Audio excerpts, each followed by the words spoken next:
Hi guys, it's AV Lux here. I just wanted to do this video about how I cleanse my cards. It's a pretty popular way, I guess you can say. A lot of people use this way of cleansing their cards, and it's basically just burning some white sage and whatever else you want. I chose cedar just because cedar, one, smells really good, and cedar is also used for protection when it's burning. White sage is good at clearing out anything negative, which makes it perfect for cleansing cards. And you know, I have this. They usually come in this bundle, and they're fairly inexpensive. It's just I have a tiny place, and it gets really smoky in here, and I have kids, so and they don't actually like the smell of white sage. I love it though. And that's part of the reason why I put cedar in there, and I will also sometimes put lavender too, just to make it smell really good. But okay, so I just put in a couple of white sage in there and some cedar, and then my cards. What I usually do is, before even opening, I really try and connect to the deck just by looking at it, reading it, even though if I've had these for such a long time and I just didn't get a chance to cleanse them. I haven't really used them in a reading, but I will be using it today, which is why I chose this Believe in Your Own Magic, which I did a small review and my personal thoughts on this deck. And I would highly encourage you to either watch that and then make your decision if that's something you would like. But I'm gonna go with, you probably are gonna love it because I love it.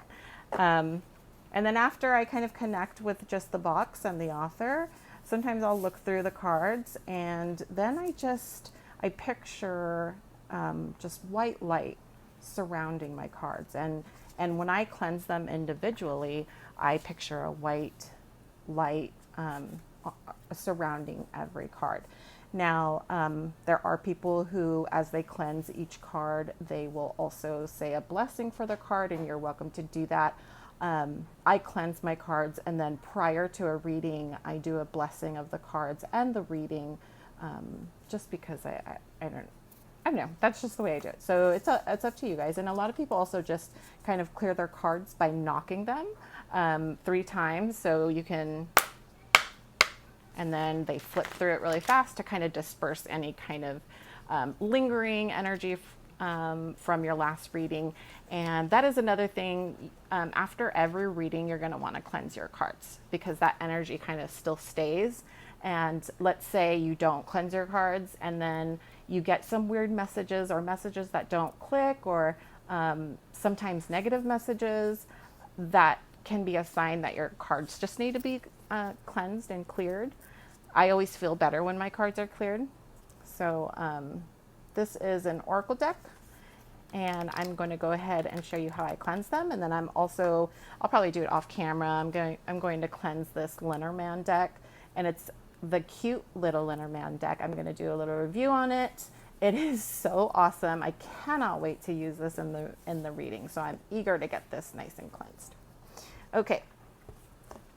So I will just start lighting this up here. Oh, and I'm sorry, this is an abalone shell. I don't know if you can see that. It's so pretty. It's got like colors in it. You can find this on Amazon, actually. They have different sizes. This is a small one.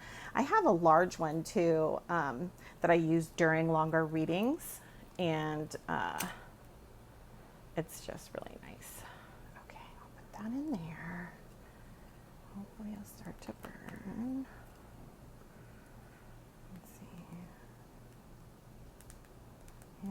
And you obviously don't want to have a fire just continuously going.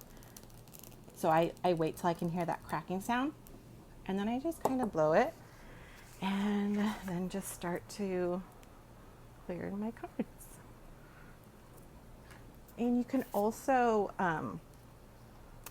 people also just put their cards back in the numeric order, or just from beginning to end, however it was when you first bought it. And that works for them too. I just really love the whole ritual and process of having that sage. Oh, and I forgot to mention that not only do I smudge the cards, or I keep saying smudge, and I think that's an okay term to use, but not only do I cleanse my cards with the white sage and cedar, but I also cleanse the boxes that they're in, because that's what holds these cards. And if there was any negative energy, or just, you know, any confusing energy from the last reading, it kind of might stay in there. So I always do that still. And I'll even flip through the book because I look to it for insight. And so I will just go in here, so it goes in between the pages, and I just let that clearing smoke go in there, and then I always feel better.